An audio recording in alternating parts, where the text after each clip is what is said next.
ఓం శ్రీ మహాగణాధిపతయే నమః. ఓం శ్రీ మహాసరస్వత్యై నమః. ఓం శ్రీ గురుభ్యో నమః. హరి ఓం. ఓం గణానాం త్వా గణపతిం హవామహే కవిం కవీనాముపమశ్రవస్తమం జ్యేష్ఠరాజం బ్రహ్మణాం బ్రహ్మణస్పత ఆనశృణ్వన్నోతిభిः సేదసాదనం. ఓం ప్రణో దేవీ సరస్వతీ వాజేభిర్వాజినీవతి ధీనామవిత్రియవతు. ఓం నారాయణం పద్మభువం వసిష్ఠం శక్తిం చ తత్పుత్రపరాశరం చ వ్యాసం శుకం గౌడపదం మహాంతం గోవిందయోగీంద్రమథాస్య శిష్యం శ్రీశంకరాచార్యమథాస్య పద్మపాదం చ హస్తామరకం చ శిష్యం తం త్రోటకం వార్తికకారమన్యానస్మద్గురూన్ సంతతమానతోస్మి. శృతిస్మృతిపురాణానామాలయం కరుణాలయం నమామి భగవత్పాదం శంకరం లోకశంకరం. శంకరం శంకరాచార్యం కేశవం బాదరాయణం సూత్రభాష్యకృతౌ వందే భగవంతౌ పునః పునః. ఈశ్వరో గురురాత్మేతి మూర్తిభేద విభాగినే వ్యోమవద్వ్యాప్తదేహాయ దక్షిణామూర్తయే నమః.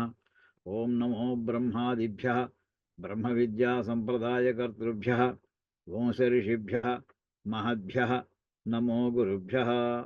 సర్వోపప్లవరహితః ప్రజ్ఞానఘనః ప్రత్యగర్థః బ్రహ్మైవాహమస్మి. ఓం పూర్ణమదః పూర్ణమిదం పూర్ణాత్ పూర్ణముదచ్యతే పూర్ణస్య పూర్ణమాదాయ పూర్ణమేవావశిష్యతే.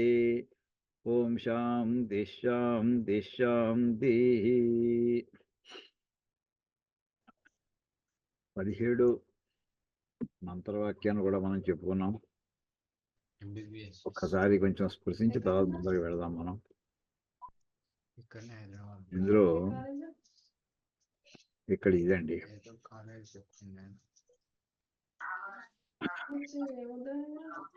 ఓం వాయు అమ్మ ఎవరో కాస్త మ్యూట్ చేసుకోండి అమ్మా ప్లీజ్. ఓం వాయురనిలమృతమథేదం భస్మాంతకం శరీరం. ఓం క్రతో స్మర కృతగుం స్మర క్రతో స్మర కృతం స్మర కృతగుం స్మర. దీనికి అంటే ఇంకా అప్పగింతల శరీరంలో ఉండేటటువంటి ప్రధానమైన భాగాలన్నింటినీ కూడా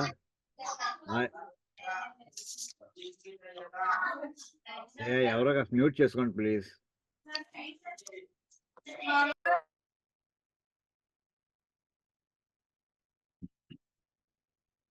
దీనికి అంటే వాయువు తర్వాత అంటే వాయు అనిలం అమృతం అథ ఇదం భస్మాంతకం శరీరం అని అక్కడికి ఆ వాక్యాన్ని మనం భాష్యం చూసాము. అంటే అథ ఇదానీం మమ మరిష్యతః వాయు ప్రాణ అధ్యాత్మ పరిచ్ఛేదం హిత్వా అధిదైవతం ఆత్మ అధిదైవతాత్మానం సర్వాత్మకం అనిలం అమృతం సూత్రాత్మానం ప్రతిపద్యతామితి వాక్యశేష. ఇందులో శరీరంలో ఉండేటటువంటి వాయు రూపంలో ఉన్న ఆ భాగం ఏదైతే ఉందో దాన్ని ఏమంటున్నాడంటే అది ఇంతవరకు కూడా భౌతికమైనటువంటి శరీరంలో అంతర్భాగంగా భావిస్తున్నాం. ఇంకా దానికి అప్పగింతలు ఏం చెప్తున్నాడంటే ఈయన మరిష్యత మరణించబోతున్నటువంటి నా యొక్క వాయువు ఏ వాయువు ప్రాణ అది అధ్యాత్మ పరిచ్ఛేదం హిత్వా అంటే ఈ ఫిజికల్ బాడీ బౌండరీస్ని ఛేదించుకుని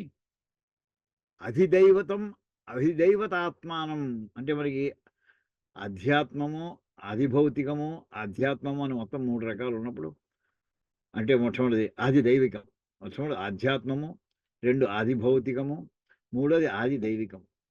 అధ్యాత్మం అంటే ఈ బాడీ అని అర్థం. అంటే అక్కడ ఆత్మ అంటే బాడీ అనే కాంటెక్స్ట్లో చెప్తారు. తర్వాత ఆదిభౌతికం అనే మాటకి ఏమొస్తుందంటే మన చుట్టూ ఉంటే ఎన్విరాన్మెంట్ గురించి చెప్తారు. అధిదేవి కంటే ఇంకా దూరంగా ఉండేటువంటి నక్షత్ర మండలాలు వాటికి సంబంధించినటువంటి అవుతాయి. ఇక్కడ ఈ శరీరానికి సంబంధించినటువంటి దీని లోపల ఈ బౌండరీస్లో ఈ పరిధిలో ఉన్నటువంటి ఈ ప్రాణము దీన్ని వదిలిపెట్టి హయ్యర్ లెవెల్లో ఉండేటటువంటి అధిదైవతంలోకి అందులో ప్రవేశించుగాక సర్వాత్మకం అనిలం అమృతం ఇక్కడుండే ఈ ప్రాణం దీనికి పరిమితమైనటువంటి బౌండరీస్‌లో తిరుగుతోంది. పరిధుల్లో తిరుగుతోంది. ఈ ఫిజికల్ బాడీ ఎంతైతే ఉందో అంతే. కానీ అక్కడికి వెళ్ళేది అది అక్కడ ఉండేటటువంటి అనిలం అంటే అక్కడ స్థానం వాయుస్థానం అది. అక్కడ ఉంది. అది ఎటువంటిది? అమృతం శాశ్వతమైనటువంటిది. సూత్రాత్మానం ప్రతిపద్యతాం అంటే సూక్ష్మ శరీరంలో ప్రవేశించుగాక అని వాక్యశేషః. తర్వాత అంటే అక్కడ ఉండేటటువంటి వాయువులో ఈ చిన్న పరిధిలో ఉన్నటువంటి ఈ ప్రాణవాయువు పరిధులు లేనటువంటి ఆ ద్యులోకంలో ఉండేటటువంటి దాంట్లో ఆత్మలో ప్రవేశించుగాక. తర్వాత లింగంచ ఇదం జ్ఞాన కర్మ సముత్కృతం ఉత్క్రామతు ఇది ద్రష్టవ్యం. ఇంకా ఈ సూక్ష్మ శరీరం ఏదైతే అది ఇన్నాళ్ళ నుంచి కూడా దానికి జ్ఞానముతోటి కర్మలతోటి వేదోక్త కర్మలతోటి కూడా అది సంస్కరించబడిందో అది ఇక్కడి నుంచి వెళ్ళిపోవుగాక, నిష్క్రమించుగాక. ఉత్క్రామతోటి నిష్క్రమించుగాక.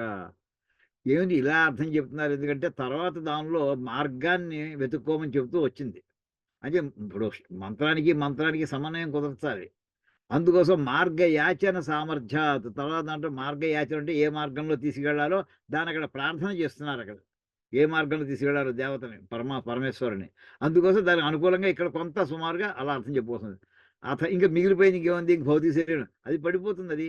అది అగ్నిలో ఆహుతి అయిపోగాక. అథ ఇదం శరీరం అగ్నౌ హుతం భస్మాంతం భూయాత్. ఈ మిగిలిపోయినటువంటి ఈ శరీరం కాస్త అగ్నిలో హుతం అయిపోయి అది భస్మంగా అయిపోగాక.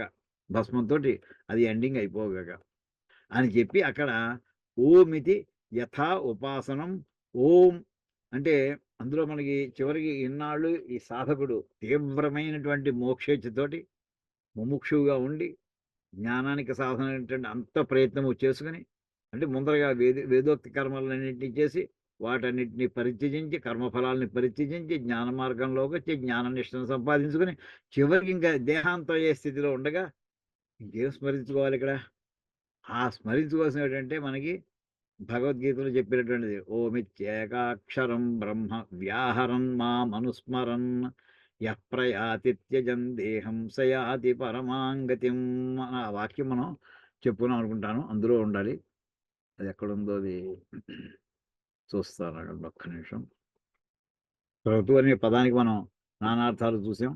ఇదండి భగవద్గీతలో మనకి 8వ అధ్యాయంలో 13వ శ్లోకం. ఆఖరి క్షణంలో ఏం స్మరించుకోవాలట? స్మరించుకో టైం అయిపోతుంది. అది గబగబా పేపర్ అయిపోతుంటే ఇంకా టైం అయిపోతుంది. ఎగ్జామినేషన్లో పరీక్ష టైం ఇంకా తెలుసును క్వశ్చన్ ఆన్సర్ తెలుసు. ఇంకొక 5-6 లైన్లు రాయాలి. ఇన్విజిలేటర్ పేపర్ లాక్కోబోతున్నాడు. ఎంత కంగారుగా గబగబా రాసేస్తుంటామో అలాగా ప్రాణోత్కరణ సమయంలో అతను జ్ఞాపకం చేసుకోవడం. ఏం జ్ఞాపకం చేసుకోవాలి? అదేదో జ్ఞాపకం ఉంది. ఏమిటది? ఓం అని ఏక అక్షరం, ఒక్క అక్షరమైనటువంటి ఓంకారం ఏదైతే ఉందో అది ప్రణవ స్వరూపం ఏదైందో అదే పరబ్రహ్మము. ఏకాక్షరం బ్రహ్మ. ఇది మన సంధ్యావందనం కూడా చెప్తూనే ఉంటాం.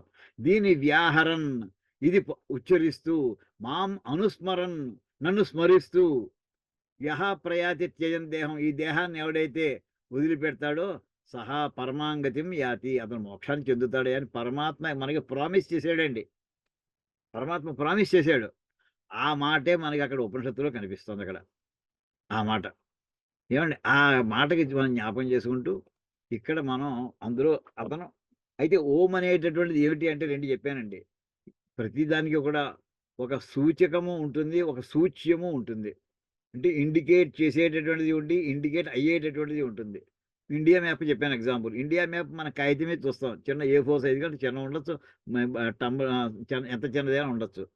అది సూచకం. అది ఇండికేట్ చేస్తుంది. కానీ భారతదేశం అంత చిన్నదా కాదు. అసలు విస్తారమైనటువంటిది. అది సూచ్యమైనటువంటిది.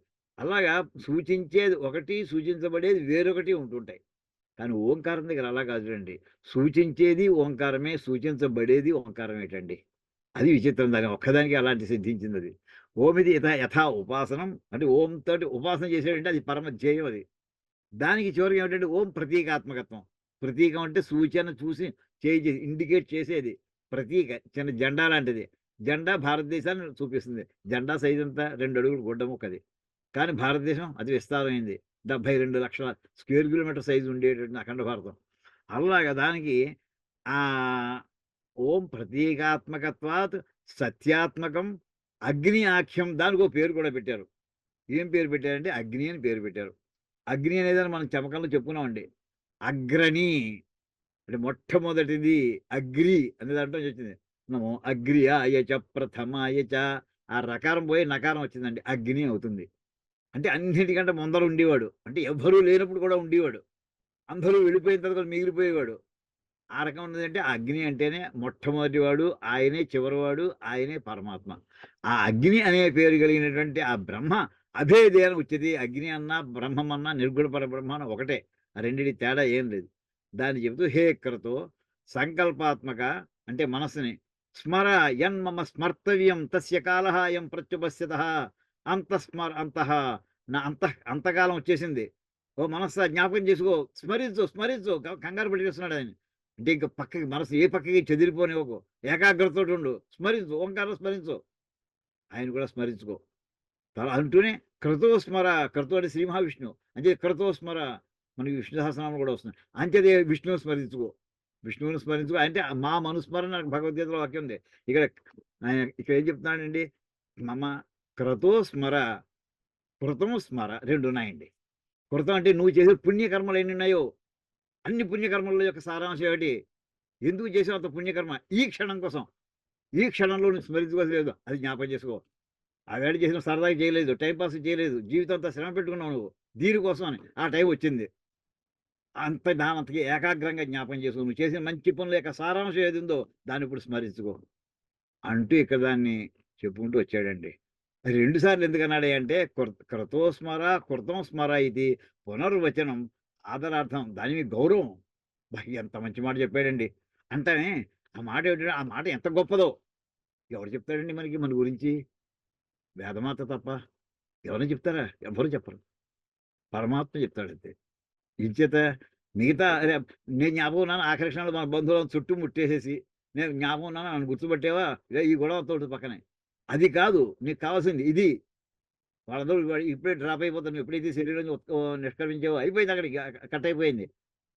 కానీ నువ్వేది జ్ఞాపకం ఉంచుకున్నావో అదే నేను ముందరకు తీసుకెడుతుంది. ఓంకారాన్ని జ్ఞాపకం చేసుకో, నన్ను స్మరించుకుంటూ ఉండు అని అక్కడ 2 సార్లు చెప్పడం జరిగిందండి. చెప్పిన తర్వాత ఇంక అసలు ప్రధాని ఇక్కడ ఉందండి. ఇక్కడ ఏంటంటే ఇది చిన్నది చేద్దాం. పునః అన్యేన మంత్రేణ మార్గం యచతే. ఇంకా ఇంకో మంత్రంతోటి ఏ మార్గంలో వెళ్ళాలి? ఎవరు తీసుకెళ్ళాలి? మార్గం ఉంటే మాత్రం మనకి మ్యాప్ ఇచ్చేస్తే సరిపోతుంది. చివరస్తాలో వెళ్ళి ఎటెళ్ళాలో మనకు తెలీదు. మార్గం తెలిసినోడు ఉండాలి. మార్గదర్శి ఒకడు ఉండాలి. ఆ మార్గదర్శి ఎవరంటే ఇక్కడ పరమాత్మ అండి. ఆ పరమాత్మని ప్రార్థిస్తున్నాడు. బయలుదేరి ఇక్కడ స్మరించుకోవాలి. నెక్స్ట్ వెళ్ళమన్నాడు. వెళ్ళాలంటే ఎలా వెళ్ళాలి?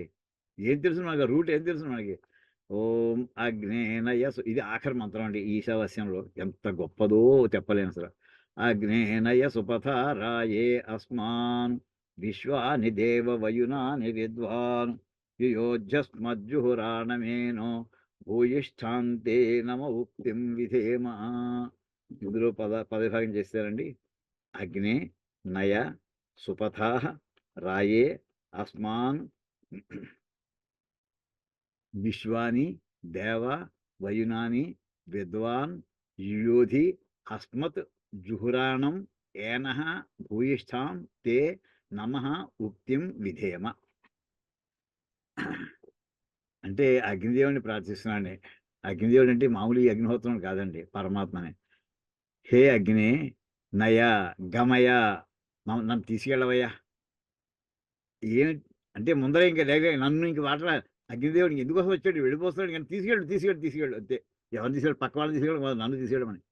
హే అగ్ని నయ గమయ, నన్ను తీసుకువెళ్ళు. ఎక్కడ తీసుకెళ్ళాలి? సుపథాహ, మంచి మార్గంలో తీసుకువెళ్ళు.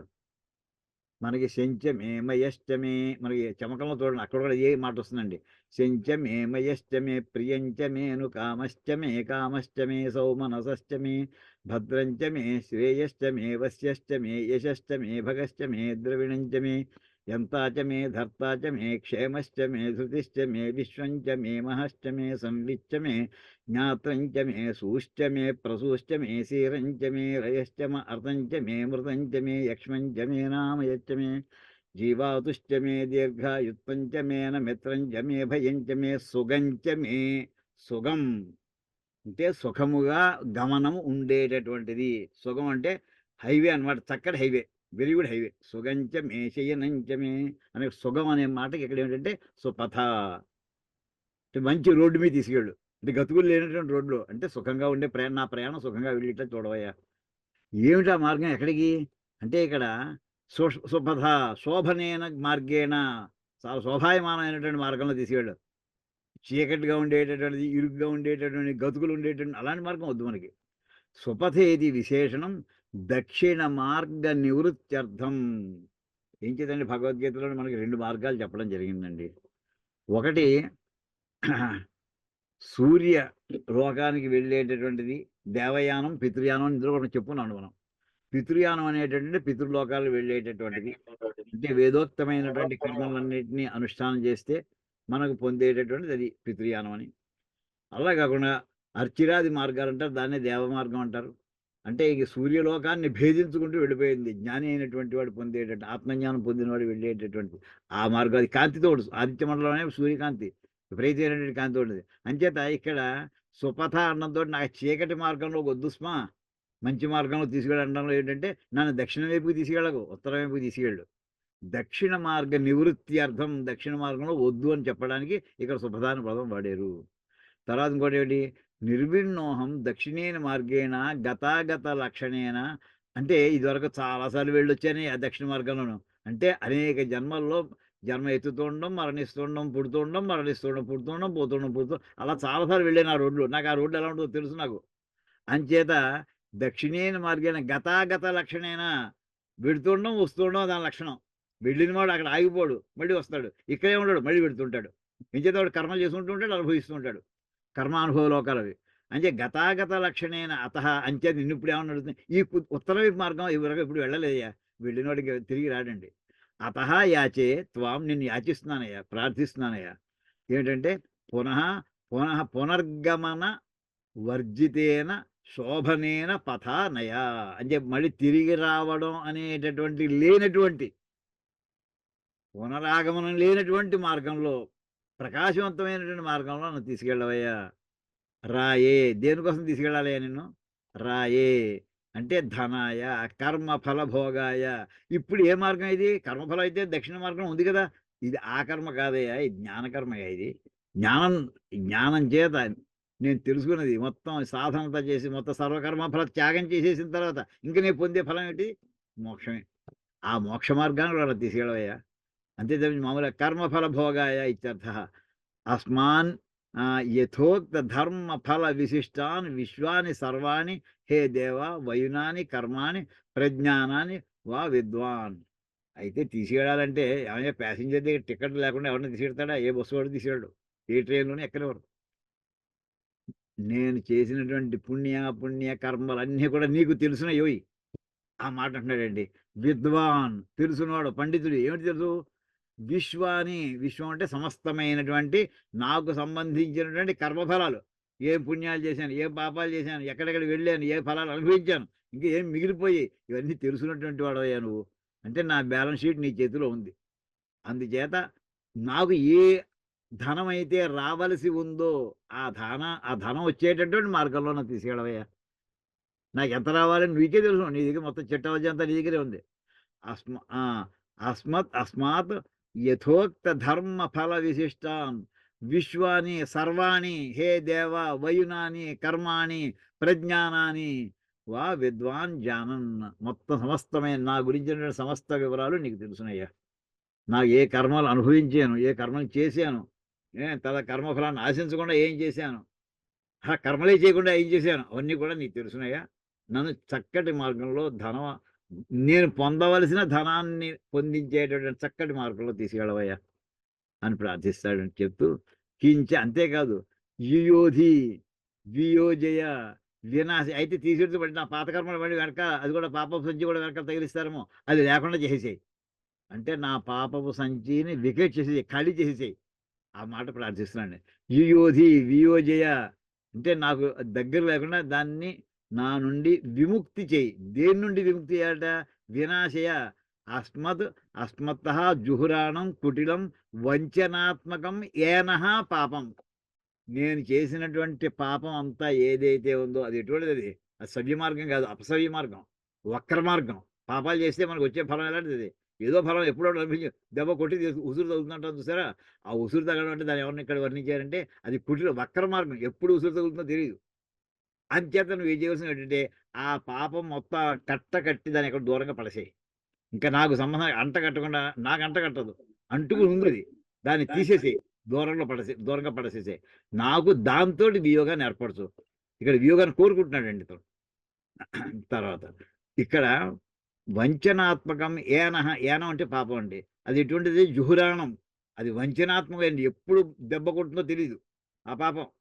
చేసిన పాపఫలం పోదు. కానీ నువ్వు తలుచుకుంటే మాత్రం ఏదైనా తీసేయగలవు. తీసేసేవయ్యా మొత్తం అంతా కూడా. చేసిన తర్వాత ప్రేమతంగా పాపరహితంగా అవుతాను నేను. పాప లేశం కూడా నాకుండదు. తతః వయం విశుద్ధాః సంతః ఇష్టం ప్రాప్స్యామ ఇత్యభిప్రాయం. ఇంకా అలాంటివి నాకు ఏది కావాలి కూడా స్వచ్ఛంగా, హాయిగా, విశ్రాంతిగా నాకు రావాల్సిన ఫలం నేను పొందుతానయ్యా. కింటు వయం ఇదానీం తే న శక్నుమః.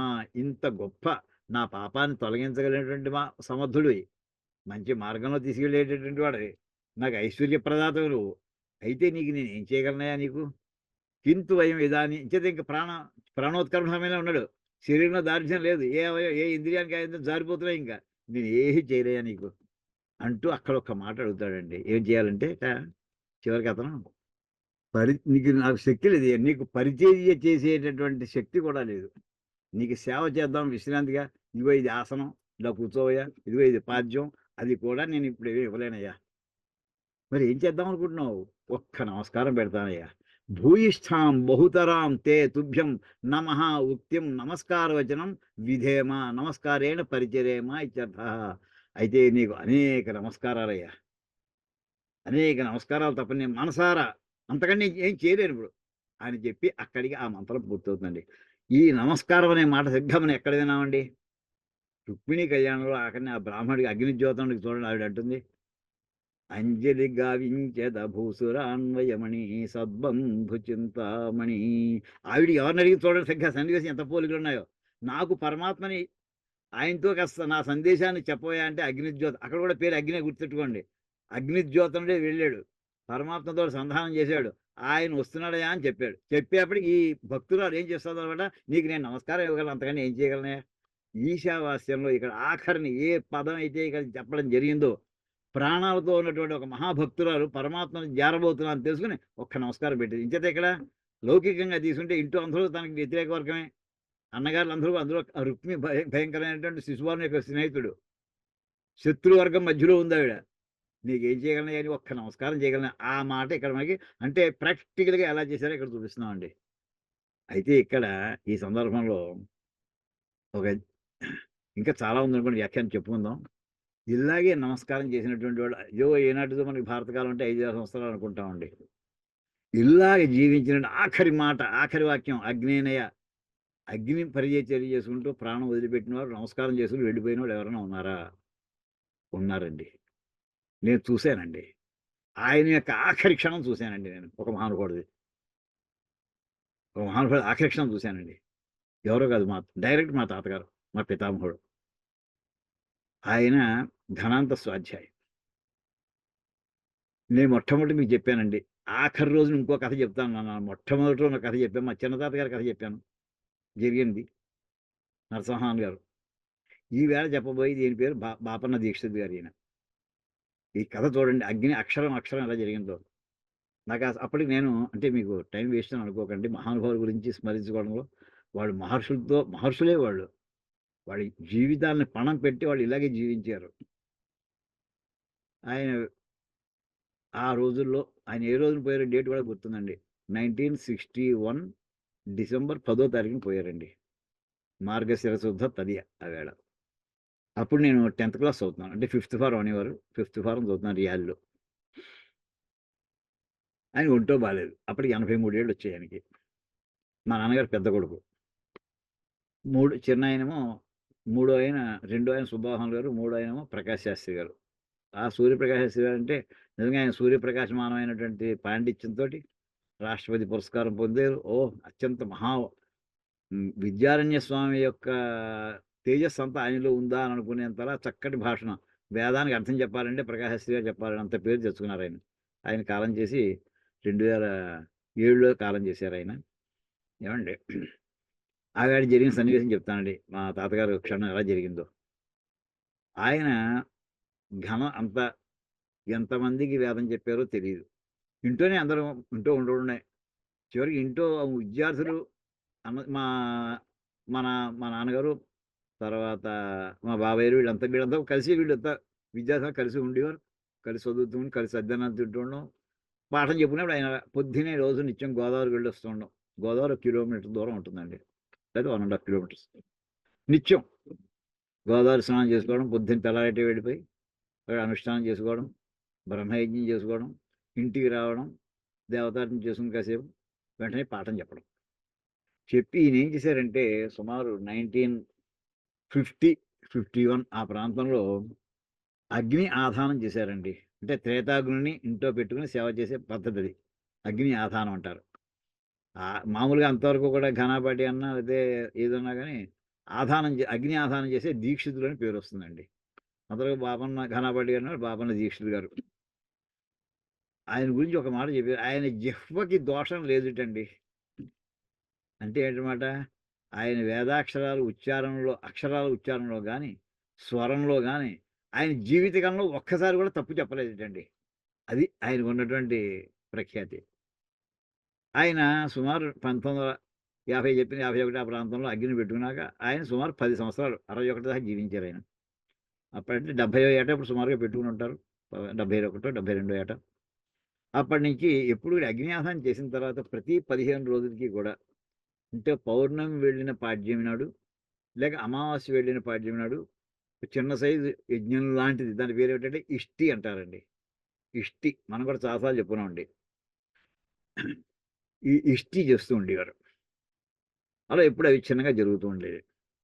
కానీ ఆఖరిని ఇంకొక 10 రోజులు, 15 రోజులు ముందర ఉండగా ఆవేళ ఇష్టి కూడా అయిపోయింది. కానీ మార్గశిర శుద్ధ పాడ్యమి నాడు చేయవలసినటువంటి ఇష్టి చేయలేకపోయారు. అప్పుడే 2 రోజులు జ్వరంతోటి ఉన్నారు. ఆయన శిష్యులు బోలెడు మంది ఉన్నారు. ఆయన కూర్చొని "అరే అబ్బాయి ఇలా చేయండిరా, అలా చేయండి" మధ్యలో ఆయన కూర్చున్నారు. వాళ్ళ శిష్యులతో చేయిస్తూ ఉండేవారు. ఆ వేళ ఏమైందంటేనండి, ఇంకా ఆయనకి 2 రోజులు అయిపోయింది. ఆ వేళ ఇష్టి జరగలేదు. విధియ అంటే అగ్నిహోత్రం హుతం అయిపోయింది. మళ్ళీ అగ్నిహోత్రం మళ్ళీ సాధించాలి. వెంటనే ఏమన్నారంటే, నా శరీరం సామాన్యంగా యజ్ఞం చేసినటువంటి వాళ్ళకి అగ్నిఆధానం చేసేప్పుడు మామూలు లౌకికమైనటువంటి అగ్నితోటి దహన క్రియలు జరగవండి. ఈ యజ్ఞాగ్నితోటి జరుగుతుంది వాళ్ళకి. ఇది పట్టిగడతారు. అలా అది అంతకంటే పవిత్రమైనటువంటి అగ్ని ఇంకోటేమి ఉండదసలు. నా దేహం అలా వెళ్ళాలి. ఒంటో బాలేదు. అగ్నిహోత్రం పాడ్యం నాడు చేయలేకపోయారు. అగ్నిహోత్రం హుతమైపోయింది. అంటే మళ్ళీ ప్రారంభించాల్సిందే. రెండో విధి నాడు కూడా చేయలేదండి.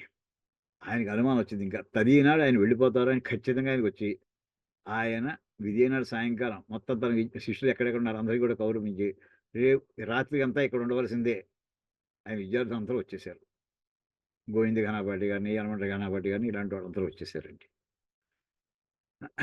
మొన్నాడు పొద్దున ఈయన కాలం చేసే టైం ఆయనకు స్పష్టంగా తెలిసిపోతుంది. ఆ పూట వెళ్ళిపోతారని. అగ్నిహోత్రం ప్రారంభించాలి సుమారు 3, 4 గంటల కార్యక్రమం అది. మధ్యలో పొరపాటున ఈయన దేహాంతం అయిపోయింది మన శరీరం ప్రాణం వదిలేశారనుకోండి, ప్రాయశ్చిత్తాలు ఇంకా ఎక్కువ ఉంటాయి. ఓ రోజో, 2 రోజులో పడతాయి ఆ ప్రాయశ్చిత్తాలకి. అంటే అందరికీ భయం. ఆయన ఈవేళ ప్రారంభించండి అంటే ఆయన మాట మళ్ళీ శిరోధార్యం తప్ప దాని డిస్కషన్, డిబేట్ ఏం లేదండి. సింహం ఆయన. అంతే పొద్దున్నే ప్రారంభించారండి. ఎక్కడుండాలి మరి ఈయన? మంచం మీద పడుకోలేరు. కూడదు. ఇంక ఈయన దర్భలు వేసేసి ఇంక ఆఖరిని ఆయన సిద్ధం చేసేయండి అన్నారు ఆయన. అగ్నిహోత్రాల గది ఉండేదండి మా ఇంట్లో. ఆ అగ్నిహోత్రాల గది, దానికి ఒక గడప. ఆ గడప యువతల ఆయన దర్భలు వేసేసి దర్భల మీద ఆయన్ని పడుకోబెట్టేశారు. నేల మీదే. నేల మీద దర్భలు, దర్భల మీద ఆయన్ని పడుకోబెట్టేశారు. అంటే దర్భల మీద పడుకోబెట్టారంటే ఇంక ఆఖరి క్షణాలని అర్థం అండి. పూర్తి స్పృహలో ఉన్నారాయన. పూర్తి స్పృహ. ఎవరొస్తున్నారు, ఎవరు వెళ్తున్నారు అంతా చూస్తూనే ఉన్నారు. వాళ్ళతో ఇలా చేయెత్తి నేను వెళ్ళిపోతున్నాను కూడా చెప్పిన సంఘటన నీ కళ్ళమ్మట నేను చూశానండి ఆవేళ. చూశాను. ప్రారంభించండి అన్నారు. ఆయన మాటకి అంతే అగ్నిహోత్రం చేసి, అగ్నిహోత్రం సాధించి, అంటే దాన్ని మళ్ళీ మథనం చేసి, తోటి మథనం చేసి, అగ్నిహోత్రాన్ని స్థాపన చేసి, త్రేతాగ్ని హోమం చేసి, ఏమండి ఇదంతా చేస్తుండగా ఈ 3 గంటల సమయంలో సుమారు గంటన్నర అయ్యేప్పటికి ఈయన ప్రాణోత్కరణం ప్రారంభమైపోయింది. దిక్కెడుతుందంటారు చూసారా? అది పైకొచ్చేస్తుంది. చూసారు. అది చేస్తున్నటువంటి వృత్తిక్కులుగా ఉన్నటువంటి శిష్యులు. ఒక్కసారి ఆ గదిలోంచి బయటకి దూకేశారు వీళ్ళు. అది కూడా చూసామండి. ఏం చేతంటే వాళ్ళు అంటడిపోతారు. అగ్నిహోత్రాలు అంటడిపోతాయి.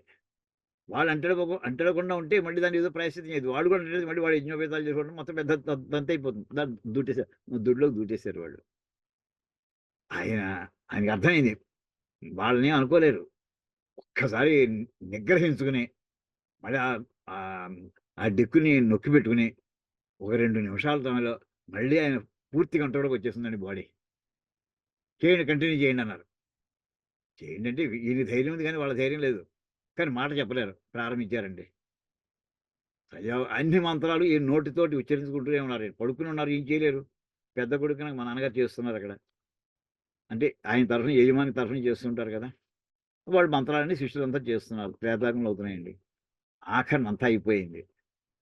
అప్పుడు ఈ మంత్రం వస్తుందండి. అగ్నేనయ సుపథారాయే అస్మాన్ అని అంటూ అప్పుడు ఈయన గడప అడ్డం ఉంది కదా! అంచేత ఈయన మెల్లగా తల ఒత్తిగిలించి కొంచెం పైకి తీసేపటికి ఆయన 2 చేతులు పైకెత్తి అగ్నిహోత్రం నమస్కారం పెట్టుకున్నారు. పెట్టుకున్నాక అప్పుడు ఏం చేస్తారంటే ప్రసాదంలో పురోడాశం అంటారు ఇష్టులు. ఆ పురోడాశం అంటే మనకి చిన్న చపాతీ అనుకోండి ఉదాహరణకు చెప్తున్నాను. అందులో చిన్న ముక్క కోసేసి అది ఆయన లోపలికి భక్షించారు ఆయన. భక్షించి నన్ను పక్క గదిలో పడుకోబెట్టండి అన్నారు. ఎంత ఇది అయిపోయింది. నిమిషాల తేడా అంతేనండి. ఆ అగ్నిహోత్రం చూసి నమస్కారం పెట్టుకున్నారు. వెళ్ళిపోయారు. అంతే. ఇప్పుడు దానికి ఈ మంత్రానికి అర్థం చూడండి. ఎంత నమ్మకంతోటి వాళ్ళు వాళ్ళ జీవితాన్ని గడుపుకున్నారు. అంటే ఏం కోరుకున్నారు వాళ్ళు? ఏం కోరుకోలేదు. మధ్యలో వేద పండితులొచ్చారు. వాళ్ళతో ఇలా చేత్తో సౌంజ్ఞ చేస్తున్నాను నేను వెళ్ళిపోతున్నాను. అంటే ఇక్కడ మనం ఏదైతే వర్ణించడం జరిగిందో వాళ్ళు జీవించారండి వాళ్ళు. అంటే ఉపాసన దేన్న అక్కడ అగ్నిని ఉపాసన చేసుకున్నారు వాళ్ళు. అగ్ని అంటే పరమాత్మ వాళ్ళకి అదే. అదే పరమేశ్వరుడు మీరు ఏ పేరైనా పెట్టుకోండి దానికి. మామూలు దేవత అనుకోండి, ఇంకోటి ఏదైనా చెప్పుకోండి. అవన్నీ వాళ్ళకి అనవసరం. అదే మా దేవుడు అంతే. అనుకుని ఇక్కడ ఈ మంత్రాన్ని ఉచ్చారణ చేసుకుంటూ ఆయన ప్రాణోత్కరణం చేశారండి ఆయన. అటువంటిది అంటే ఏం చేయగలను? నీకు నమస్కారం తప్ప. ఇదండి నమస్కారం. అందుచేత నీకేం చేయగలనయ్యా? ఇప్పుడు నా శరీరం స్వాధీనంలో లేదు. నేను నీకు విడిగా పరిచర్య ఏం చేయలేను. ఒక్క నమస్కారం మాత్రం చేసుకో. ఎలా ఒత్తిగిలించేవాడు అగ్నిహోత్రం నమస్కారం పెట్టి చూశానండి అది. చేశారు. అంతే. తల వాల్చేశారు ఆయన. కింద అయిపోయింది. అంటే అది ఇష్టి పూర్తయిపోయింది. ఇంకో 2 నిమిషాలకి మొత్తం ఈయన కూడా దేహాంతం అయిపోయిందండి. ఆ తర్వాత ఈ అగ్నిహోత్రాలన్నీ తీసుకొని అప్పుడు ఆయనకి ఆయన అనుకున్నట్టుగా ఆ అగ్నిహోత్రంతోటి ఆయనకి చివరి కార్యక్రమం అంతా చేశారండి. ఎందుకంటేనంటే అచంచలమైనటువంటి విశ్వాసం ఉన్నటువంటి మహానుభావులు ఈ వేళ కూడా ఈ మధ్య కాలాల్లో కూడా మన ఇళ్లలోనే జరిగాయి. ఇలా ఎంతమందికో ఈయనొక్కరే అనుకోకండి గుర్తెట్టుకోండి. ఈయనొక్కరే కాదు ఎలా ఎంతమందో. వాళ్ళకి అసలు తెలిసిన వాళ్ళు ఎవరంటే అవి కూడా చెప్పండి. మీ ఇళ్లలో జరిగి ఉంటే. ఇంతలాగా దాన్ని సింక్రనైజ్ చేసుకుంటూ ఏమన్నా తప్పలేదు మనం ఆనందిస్తాం అవి. అలాంటి ఘట్టాలు విని. మనకు కూడా ఇన్స్పిరేషన్ అవుతుందండి. అంటే ఈ మంత్రాన్ని వాళ్ళు ఎంత విశ్వాసంతోటి వాళ్ళు ఆచరించుకున్నారు. వాళ్ళ జీవితాలని మాట్లాడరండి. అలాగా అక్కడ చెప్పినటువంటి ఆ వాక్యం చూడండి. ఇది ఎప్పుడు కూడా మనం ఈ మంత్రం మీకు వచ్చినా రాకపోయినా ఇంతవరకు రాకపోతే ఇది మీరు కంఠస్థం చేయండి. స్వరం రాలేదు ఏం పర్వాలేదు. కంఠస్థం చేయండి ఇది. మనం కాయేన వాచ ఎలా అయితే చెప్పుకుంటూ ఉంటామో వేద మంత్రంలో ఈ మంత్రం అత్యంత ప్రసిద్ధమైందండి. అగ్నేనయ సుపథ రాయే స్వరం వస్తే ఇంకా చాలా మంచిది. అగ్నేనయ సుపథ మనం మంచి మార్గంలో తీసుకెళ్ళవయ్యా. సుపథ రాయే ఇక్కడ ఏం కోరుకుంటున్నాడండి? నాకు పొలం కావాలని కోరట్లేదు, ఇల్లు కావాలని కోరట్లేదు, బంగారం కావాలని కోరట్లేదు. నాకు రావాల్సిన ఐశ్వర్యం ఏమిటి? పరమేశ్వరుని కోరే ఐశ్వర్యం ఏమిటండి? మోక్షం తప్ప. అది ఏమిటో నీకు తెలుసునయ్యా నా గురించి. అది కూడా చెప్పుకోవట్లేదు. నాకు ఇదేం చెప్పట్లేదు ఈయన. నీకు తెలుసులే నాకు ఇన్నాళ్ళ నుంచి నా జీవితం అంతా కూడా దేనికోసం శ్రమపడ్డాను నీకు తెలుసునయ్యా. నువ్వు జాగ్రత్తగా చూసుకోవయ్యా నన్ను. ఆయనకి తనని అప్పగించేసుకున్నాడండి వెళ్ళిపోతారండి. అది ఇక్కడ యోగీశ్వరుని యొక్క అంత్యకాల వర్ణన జరిగిందండి. ఇక్కడ ఇంకా శంకరాచార్యులు వారు దీని మీద ఇంకా వ్యాఖ్యానం చేస్తారు. అందులోకి మళ్ళీ వద్దాం. అవిద్యయా మృత్యుం తీర్త్వా విద్యయా అమృతమశ్నుతే వినాశేన మృత్యుం తీర్త్వా సంభూత్యామృతమశ్నుతే. ఇందాక మనకి ఇందులో 11వ మంత్రంలోను 14వ మంత్రంలోను ఉన్నటువంటి 2 వాక్యాలండి ఈశావాస్యంలో అవి తీసుకున్నారు ఆయన. తీసుకుని ఇది శ్రుత్వా కేచిత్ సంశయం కుర్వంతి. అంటే దీని మీద పూర్వపక్షము, సిద్ధాంతము ఇవన్నీ కూడా ఇక్కడ వీరు దీని మీద ఇక్కడ అందులో ఏమి చెప్పారయ్యా అక్కడ? అవిద్యయా మృత్యుం తీర్త్వా అంటే 2 కూడా కర్మ మార్గంలోనే ఉంటాడు. లేకపోతే స్మార్తాది క్రియలే వాడు జ్ఞానం ఉంది వాడికి. వాడేది చీకటి లోకాల్లో పోతాడు. ఇక వీడు కటిక చీకటి లోకాలు పోతాడు అని ఒక మాట చెప్పి, మా ఊళ్ళో ఇలా మహాపండితు ఇలా కూడా అంటూ ఉంటారండి అని ఒక మాట చెప్తూ ఏమన్నారు? వాడు అవిద్యయా మృత్యుం తీర్త్వా విద్యయా అమృతమశ్నుతే. అంటే జ్ఞానం చేత అక్కడ కర్మానుష్ఠానం చేత వాడు మృత్యువును దాటి ఏమండి తర్వాత విద్య అమృతమశ్నుతే స్మార్తాది జ్ఞానం చేత వాడు ముందరకు పెడతాడు అసలు ప్రోగ్రెస్ అవుతాడు చెప్పుకున్నాం అదంతా మనం వివరంగా చెప్పుకున్నాం. అలాగే రెండోది కూడా వాక్యం ఉందండి.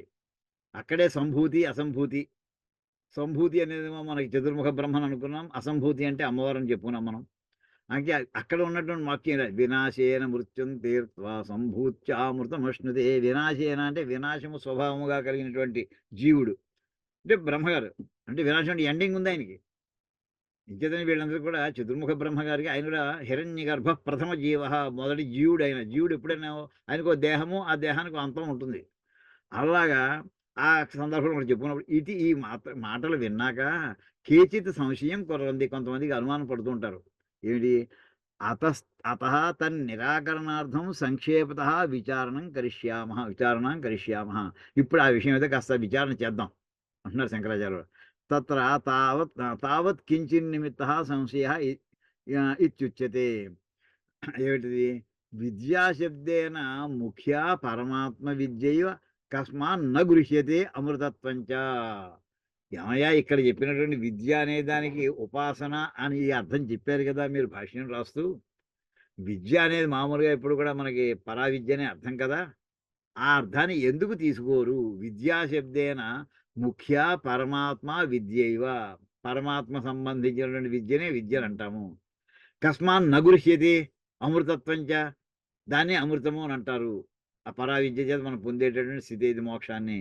అవి ఏం కాకుండా నువ్వు కొత్త అర్థం చెప్పేవంటి అలా ఎందుకు తీసుకున్నావంటే నన్ను ఉక్తాయా పరమాత్మ విద్యాయా కర్మణశ్చ విరోధాత్ సముచ్చయ అనుపపత్తి. అంటే ఏంటంటే నువ్వు మళ్ళీ పరమాత్మ విద్యకి కర్మకి ఈ రెండిటికి విరోధం ఉందని అన్నావు. పరమాత్మ విద్యాయ కర్మణశ్చ అంటే జ్ఞాన మార్గానికి కర్మ మార్గానికి విరోధం ఉందని అన్నావు. అంటే రెండిటికి కూడా కర్మ జ్ఞాన సముచ్చయము కుదరదు అని మనం నిన్నే భగవద్గీతలో పాఠంలో రెండో అధ్యాయంలో 10వ శ్లోకం దగ్గర మనం చాలా వివరంగా చెప్పుకున్నాం అండి. 11వ శ్లోకాన్ని భూమిక కింద చెప్పినటువంటి ఆ భాగంలో అని చెప్పారు కదా. అంచేత అనుపపత్తి అంటున్నారు కదా. అనుపపత్తి అంటే సాధ్యం కాదని చెప్పావు కదా. సత్యం నిజమే. విరోధస్తు నావగమ్యతే విరోధ అవిరోధయో శాస్త్ర ప్రమాణకత్వాత్. విరోధము నీకు శాస్త్రం తెలిస్తే తప్ప ఆ రెండిటికి విరోధం ఉన్నదా లేదా అనే విషయం తెలియదు. యథా విద్యా అనుపానం విద్య ఉపాసనంచ శాస్త్ర ప్రమాణకం తథా తద్విరోధాద్ అవిరోధావపి. యథా విద్యా అనుష్ఠానం విద్యా ఉపాసనంచ. నీ ఎలా అయితే విద్యని అనుష్ఠానం చేయడము అంటే ఏమిటి? అనుష్ఠానం అంటే కర్మలోకి వస్తుందండి. విద్య ఉపాసనంచ అనుష్ఠానానికి ఉపాసనకి తేడా ఉందా? ఈ రెండు ఎవరు చెప్పాడు అని చేయమని? శాస్త్ర ప్రమాణం. కరెక్ట్. అది ఒప్పుకున్నావు కదా. అంటే విద్యా అనుష్ఠానం విద్యా ఉపాసనంచ శాస్త్ర ప్రమాణకం. ఆ రెండు ఎలా అయితే శాస్త్రం చెప్పింది కనుక విద్యని అనుష్ఠానం చేస్తున్నారు. శాస్త్రం చెప్పింది కనుక ఉపాసన చేస్తున్నాం మనం. మనకి ఇలా చేస్తే నీకు ఫలం వస్తుందని ఎవరు పెద్దవాళ్ళు చెప్పారు. వేదం చదువుకున్నటువంటి వాళ్ళు చెప్పారు. జగద్గురువులు చెప్పారు. అది మనకు ప్రమాణం. వాళ్ళు ఎలా చెప్పారు? వాళ్ళకి శాస్త్రం ఆధారంగా చెప్పారు. వాళ్ళు అనుభూతి పొంది చెప్పారు. అది శాస్త్రం చెప్పింది అంతే. తస్మాత్ శాస్త్రం ప్రమాణంతే. శాస్త్రం చెప్పింది. శాస్త్రం అంటే వేదం అర్థం అనుకోండి అక్కడ. అలాగా అవిరోధావపి. ఇక్కడ అలాగే విరోధం ఉందా లేదా అనేదాన్ని చెప్పడానికి కూడా మళ్ళీ శాస్త్రమే ఆధారం మనకి. నా సొంత తెలివితేటలు మీ సొంత తెలివితేటలు కావు.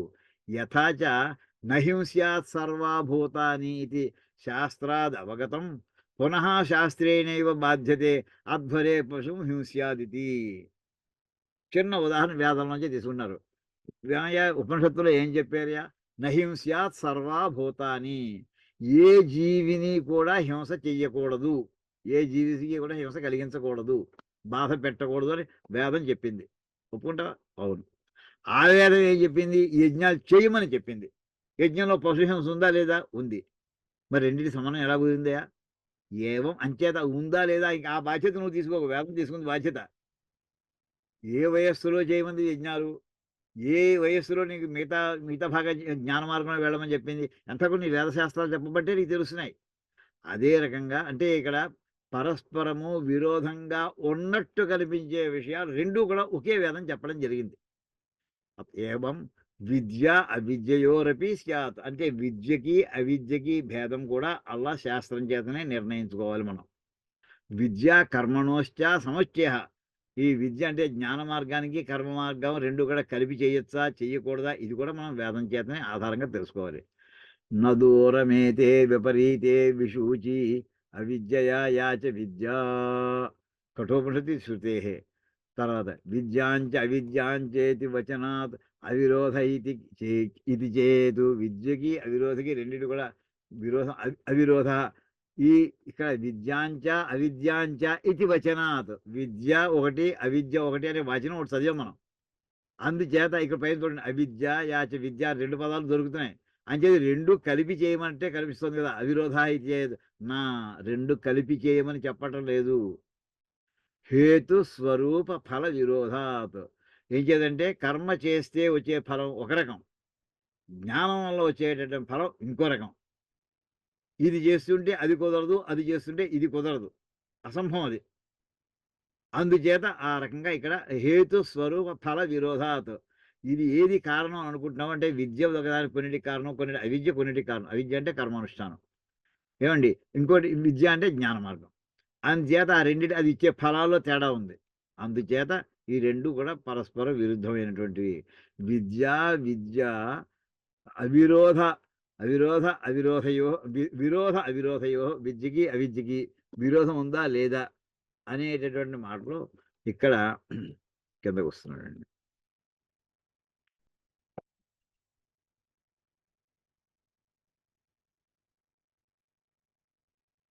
వికల్ప అసంభవాత్ సముచ్చయ విధానాత్ అవిరోధ ఏవ ఇది చేత్. వికల్ప అసంభవాత్ అంటే రెండిట్లో ఏదోటి చేయొచ్చు అన్నట్టు ఏమైనా ఉందా మనకి? ఈ రెండిట్లో ఏదోటి చేయమని చెప్పారు మామూలుగా. నువ్వు కర్మ మార్గంలో ఉన్నావు, ఆ కర్మ మార్గం చేయి, జ్ఞాన మార్గంలో వెళ్ళకు. జ్ఞాన మార్గంలో వెళ్ళావు, కర్మ గురించి పట్టించుకోకు ఇంకా.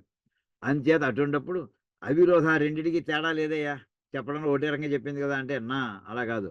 సహ సంభవ అనుపపత్తే. ఒకేసారి 2 చేయడం అసంభవము. ఇది మన సరిగ్గా 2వ అధ్యాయంలో అక్కడ ఏది జరిగిందో అదే మాటలు మళ్ళీ ఇక్కడ రిపీట్ అవుతున్నాయండి భాష్యంలో. కర్మేణ ఏకాశ్రియే స్యాతాం విద్యా విద్యే ఇది చేతు. కర్మలోనే 2 కలిసి జనకాదయ అని వాక్యం కూడా అక్కడ చూసామండి. అక్కడ ఏం చెప్పారు? అతను జనక మహారాజుకి కర్మ చేయవలసిన అవసరం లేదు, అతను జ్ఞాని. కానీ లోక సంగ్రహార్థం కర్మలు చేశాడు. అతను మామూలుగా మనలాంటి వాడు కూడా కర్మ సంకల్పం చేసి నాకేదో మొత్తం మన ఇష్టం అన్ని రకాల కోరికలు, మనకి ఇష్టప్రాప్త్యర్థం రకరకాల మీ లిస్ట్ అంతా చదువుకోండి. అంతా చదివి ఓ కార్యక్రమం, శుభ కార్యక్రమం ఏదో ప్రారంభించాం. అంత కర్మ చేద్దామని ప్రారంభించాం, ఆ ఉద్దేశంతోనే ప్రారంభించాం. మధ్యలో విడిగి జ్ఞానోత్పత్తి అయింది, జ్ఞానం కలిగింది. అవ్వకూడదనేముంది? ఆ మాట కూడా శంకరాచార్యులు భాష్యంలో రాశారండి. అక్కడి నుంచి వాడు కర్మ మానేయాలా? మధ్యలో టక్కు లేచి వెళ్ళిపోవాలా? వాడు చేస్తాడు. ఇంకా అప్పుడు ఎలా ఉంటాడు వాడు? కర్మ ఫలం మీద ఏషన్ మాత్రం కూడా సంబంధం లేకుండా, కోరిక లేకుండా చేస్తాడు వాడు. అంత కోరికతోటి ప్రారంభించినటువంటి వాడు ఎప్పుడు జ్ఞానోత్పత్తి అయిందో, ఆత్మజ్ఞానం కలిగిందో, మధ్యలో కార్యక్రమం మధ్యలో వచ్చింది వాడికి. అలా ఆ క్షణం నుంచి వాడు ఇంకా కర్మఫలంతో ఎండింగ్ అయిపోయింది. కర్మఫలంతో సంబంధం లేకుండానే వాడు ఆ కర్మను పూర్తి చేసేసాడు. అందుకే ఏకకాలంలో అన్న మాటకి 2 అసంభవము. అదేలా ఉంటుంది. మైండ్ సెట్ ఎలా ఉంది నీకు? కర్మ చేద్దాం, కర్మఫలం పొందుదాం ఉందా లేదా? ఉంది. ఇతర పక్క జ్ఞాన మార్గంలో కర్మఫలంతో ప్రసంగం లేదు.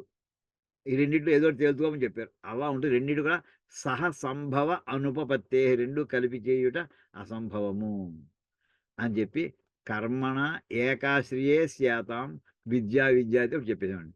నా విద్యోత్పత్తౌ అవిద్యాయా తత్వాత్ ఆశ్రయే అవిద్య అనుపపత్తే. ఎప్పుడైతే జ్ఞానం ఉత్పత్తి అయిందో వాడు అవిద్యతోటి ఉన్నా కానీ ఇంకా ఆ క్షణంలో ఇక దాంతో సంబంధం లేనివాడయ్యాడు. నహి అగ్నిరుష్ణ ప్రకాశశ్చ ఇది విజ్ఞాన ఉత్పత్తో. దీనికేనండి బ్రహ్మసూత్రాలు మొట్టమొదటి వాక్యం అండి. మొట్టమొదటి వాక్యం ఎలా అంటే తమః ప్రకాశవత్ అంటాడండి. చీకటి వెలుగు కలిసి ఉంటాయా?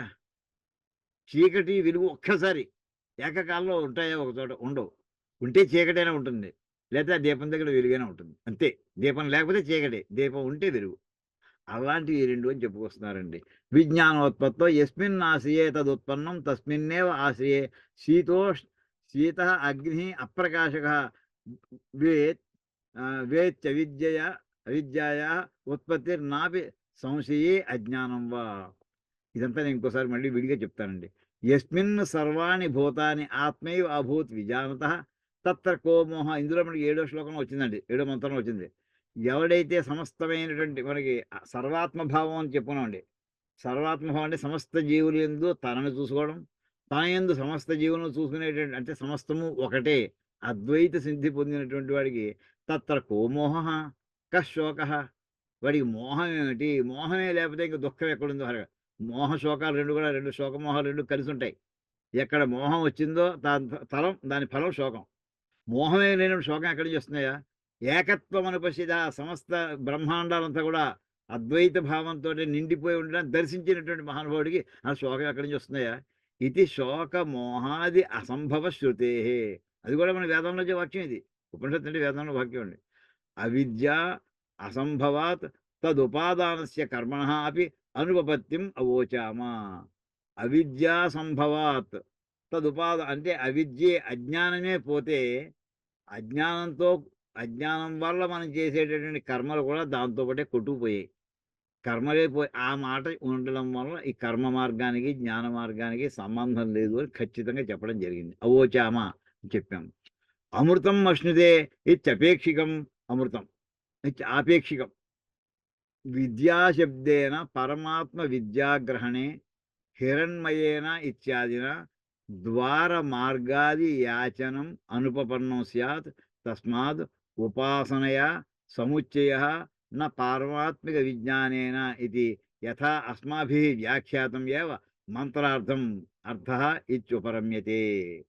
ఏమయ్యా ఇక్కడ సూర్య భగవాను ఏమని ప్రార్థిస్తున్నాడు? ఏమయ్యా నీ తేజస్సు, అఖండమైన తేజస్సు మూలం లోపల ఏముందో మేము కళ్ళు మిరుమిట్లు మురిగిపోయి లోపల ఏముందో చూడలేకపోతున్నాయి, నీ వెలుగుని కాస్త పక్కకు తొలగించవయ్యా. అది విద్య అని చెప్పినప్పుడు అక్కడ అది ఏమైంది? అది ఉపాసనా భాగంగా అయింది తప్ప అది జ్ఞానం కాదు అక్కడ.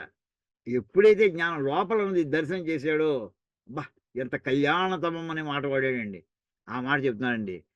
విద్యాశబ్దేన, ఇక్కడ విద్యాశబ్దం దేనికి వాడాడు? పరమాత్మ విద్యాగ్రహణే హిరణ్మయేన ఇత్యాదిన ద్వార మార్గాది యాచనం అనుపపన్నం స్యాత్. ఓ పక్కనేమో సూర్య భగవాను, అయ్యా ద్వారం కాస్త అడ్డం తీవయ్యా, తెర తీయగరాదా అన్నట్టుగా, అయ్యా మూత అడ్డం బంగారంలో మెరిసిపోతున్నటువంటి అడ్డాన్ని నీ కాంతిని తీసేవయ్యా, పక్కకి ఎట్టవయ్యా అని ఆ మాట చెప్పడం జరుగుతుందా సామాన్యంగా? అయితే విద్య అనే శబ్దంతో రెండు కుదరదు. అంచేది అక్కడ అర్థం ఏం చెప్పాల్సి వచ్చింది? ఉపాసన అని చెప్పాల్సి వచ్చింది. తస్మాత్ ఉపాసనయా సముచ్చయ. అయితే ఉపాసనకిను ఇది అది కూడా ఉపాసన కూడా కర్మలో ఒక రకమైన భాగమే. కర్మలో ఉపాసన ఒక భాగమే. అందుకోసం మనకి చెప్పారండి, ఎక్కడ ఏ భాగంలో పెడతాడని చెప్పుకొస్తూ మనం చిన్న చార్ట్ కూడా వేసుకున్నామండి. అందులో ఏంటంటే అదంతా కూడా సాంసారిక గతి అని రాసుకున్నామండి. అక్కడ చార్ట్లో పక్కన రాసాం. ఎంత చెయ్యండి, ఏ దేవతని అయితే నువ్వు ఉపాసన చేసావో చివరికి నువ్వు మ్యాక్సిమం వెళ్ళగలిగితే ఆ దేవతలో కలిసిపోతావయ్యా. దేవత లయ అని చెప్పుకొచ్చారండి. ఆ లయమైపోవడమే ఆ దేవత చేయగలిగింది, తనలో కలిపేసుకోగలదు. కానీ మోక్షాన్ని ఇవ్వలేదు ఆ దేవత. మోక్షం ఎప్పుడు వస్తుంది? జ్ఞానం వల్ల మాత్రమే వస్తుంది. సముచ్చయ అంచేత అది కూడా సముచ్చయం కుదరదు. నా పరమాత్మ విజ్ఞానం అనేది యథా అంచేత ఇప్పుడు ఈ మంత్రాలు అక్కడక్కడ మేము ఇలా చెప్పింది ఏదైతే ఉందో అదే సరి అయిన యథా అస్మాభిః వ్యాఖ్యాతః ఏవ మంత్రాణం అర్థః ఇది ఉపరమ్యతే. మేము చెప్పినటువంటి అర్థమే తీసుకోవాలి అని చెప్తూ ఇంతటితోటి ముగిస్తున్నాము. ఇది శ్రీమత్ పరమహంస పరివ్రాజకాచార్యస్య శ్రీశంకర భగవత కృతౌ వాజసనేయ సంహిత ఉపనిషద్ భాష్యం సంపూర్ణం. ఈ రకంగా మనకి శుక్ల యజుర్వేదంలో వచ్చేటటువంటి అంటే వాజసనేయ సంహిత అంటారు. సామాన్యంగా ఉపనిషత్తులు ఎప్పుడు కూడా సంహిత, బ్రాహ్మణము, ఆరణ్యకము అయిపోయిన తర్వాత నాలుగో భాగంలో విడిగా వస్తాయండి. తైత్రీయకం అలా కనిపిస్తాయి.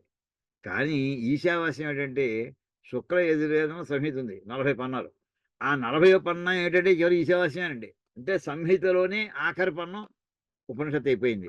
అంచేత ఈ వాజసన్నేయ సంహిత ఉపనిషత్తు సంహితలో వచ్చింది. ఇక్కడ ఆరణ్యకంలో రాలేదు, ఇంకోసారి విడిగా రాలేదండి. అందుచేత ఈ రకమైనటువంటి వాజసిని అంటే శుక్ల యజుర్వేదం. శుక్ల యజుర్వేద సంహితలో వచ్చినటువంటి ఈ ఈశావాస్యోపనిషత్తు యొక్క భాష్యం దీనితోటి సంపూర్ణం అయ్యింది. అంటే ఎక్కడెక్కడైనా ఈ పదాలకు అలా అర్థం చెప్పండి. అలా చెప్పకపోతే సమన్వయం కుదరదు. మొత్తం ఏకవాక్యం తీసుకురావాలి ఉపనిషత్తు అంతకి అని చెప్పి అక్కడక్కడ అంటే విద్య అనే పదానికి మిగతా కాంటెక్స్ట్‌లో మనం చెప్పుకునే అర్థానికి ఇక్కడ చెప్పుకునేటువంటి అర్థం. అలాగే అమృతత్వం అనే దానికి మిగతా చోట్ల చెప్పేటటువంటి అమృతత్వం అంటే మనం మోక్షం చెప్పుకుంటుంటాం. కానీ ఇక్కడ అర్థం కాకుండా ఇంకో అర్థం. ఇవన్నీ ఎందుకు ఓవరాల్‌గా చివరికి మార్గాన్ని కోరుకుంటూ ప్రార్థిస్తున్నాడాయన. నన్ను అలా తీసుకెళ్ళవయ్యా! అంటే ఇంక తాను ఇంకా కాదన్నట్టే అర్థమవుతుంది. అందుచేత ఇదంతా కూడా ఉపాసనతో కూడినటువంటి భాగం. ఆ ఉపాసనతో కూడినంత మధ్యలో మనకి 6వ శ్లోకం మంత్రం దగ్గర బ్రహ్మజ్ఞానాన్ని, ఆత్మజ్ఞానాన్ని స్పష్టంగా వర్ణించాడు. అసలు మోహమేంది, శోకమేముందని చెప్పుకొచ్చాడు. ఆ మార్గాన్ని చెప్పింది ఉపనిషత్తు. కర్మ మార్గాన్ని చెప్పింది. కర్మ మార్గం తర్వాత అది కూడా చెప్పింది. నువ్వు అంతా మొట్టమొదటి శ్లోకంలో అంతా కూడా మనం ఈశావాస్యంతో ప్రారంభించాడు. అంతా జ్ఞాన మార్గాన్ని చెప్పేస్తే సన్యాసికి సంబంధిస్తే అది చెయ్యలేనటువంటి వాడు, అలా ప్రవర్తించలేనటువంటి వాడు, ఇంకా 100 ఏళ్ళు బతుకుదాం అనుకునేవాడు. ఏం చేయాలి? ఈ యజ్ఞాలు చేసుకుంటూ కూర్చోరా నువ్వు. వేదోక్తమైన కర్మలనే చేసుకుంటూ కూర్చో అని రెండో మంత్రంలో చెప్పడం జరిగింది. అంటే ఈ ఉపనిషత్తు కర్మని ఉపదేశించింది. వాళ్ళ వాళ్ళ స్థాయిని బట్టి. జ్ఞానాన్ని ఉపదేశించింది. అది అతని యొక్క పరాకాష్ఠ చూపించింది. మధ్య మార్గంలో కర్మని కాకుండా ఏమండి ఉపాసన మార్గాన్ని కూడా ఇందులో సూచించింది. దాంతో దాని ఫలం ఎంతవరకు పెడుతుందో అది కూడా చెప్పింది. కర్మ చేసినా, ఉపాసన చేసినా, కర్మ చేస్తే మామూలుగా చతుర్ముఖ బ్రహ్మలోకంతో ఆయన ఇచ్చే అనుగ్రహాలు అనిమాది సిద్ధులు చెప్పుకున్నామండి. ఉపాసనతోటి దేవతతోటి లయమయ్యేటటువంటి అది పరాకాష్ఠ. ఎంతవరకు తీసుకెళ్తుంది తనలో ఐక్యం చేసుకోగలదు. ఏ దేవత అయినా సరే. అంతకు మించి మోక్షాన్ని ఇవ్వలేదు. ఆ మార్గాన్ని చెప్పడం జరిగింది. చివరికి ఏమిటంటే ఏ అక్కర్లేదు నాకు సర్వాత్మ భావంలోకి వెళ్తావు. వెళ్ళవయ్యే మార్గం ఉంది. మొట్టమొదటి దాంతోటే ఈశావాస్యం ఇదం సర్వం.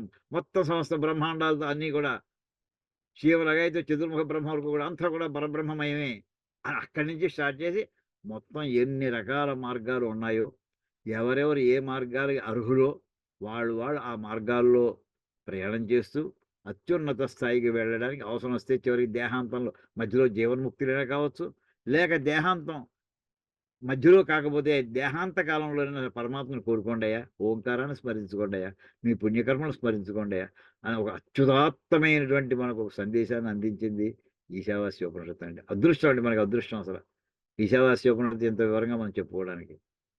దాంతోటి ఈ భాష్య భాగం ఇక్కడ మనం పూర్తి చేసుకుంటున్నామండి. ఓం దీంతో ఈ పాఠం కూడా ఆపుకున్నాం. ఓం కాయేన వాచా మనసేంద్రియైర్వా బుద్ధ్యాత్మనా వా ప్రకృతే స్వభావాత్ కరోమి యజ్జత్ సకలం పరస్మై నారాయణాయేతి సమర్పయామి. హరి ఓం తత్సత్ బ్రహ్మార్పణమస్తు. శ్రీ సీతారామార్పణమస్తు. ఓం తత్సత్.